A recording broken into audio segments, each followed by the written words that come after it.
کہ مولا نے کہا ہے نہج البلاغہ میں حادم اللذات ذکر الموت. ایک شخص نے آ کر امام سے کہا مجھے رات کو نیند نہیں آتی، میں کیا کروں، میں پریشان ہوتا ہوں، میں کیا کروں. امام نے پتہ ہی کیا کہا، میں عام طور پہ لوگوں کو نہیں بتاتی کیونکہ ذرا مشکل ہے ڈائجسٹ کرنا. امام نے کہا یہ یاد کرو کہ جب تمہیں دفن کر دیا جائے گا تو کچھ انسیکٹ تمہارے ناک سے نکلیں گے، تمہارے بدن کے جو جوائنٹس ہیں، ہڈیاں سب الگ الگ ہو جائیں گی، اور تمہارے ساتھ اس طرح سے جو بھی مشکلات ہوں گی ڈیٹیل سے بیان کیا.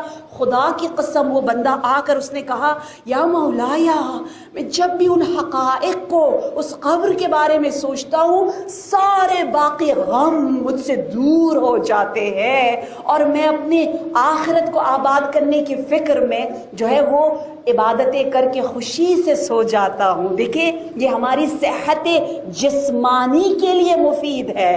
القبر صندوق العمل. علامہ طباطبائی وادی السلام، دنیا کا بڑا عظیم قبرستان.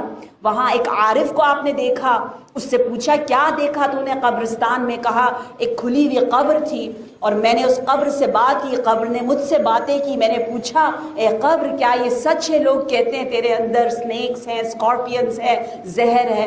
کہا نہیں، میں تو مٹی ہوں، میں تو خاک ہوں، میں کچھ بھی نہیں ہوں. وہ صاحب قبر خود لے کر آتا ہے.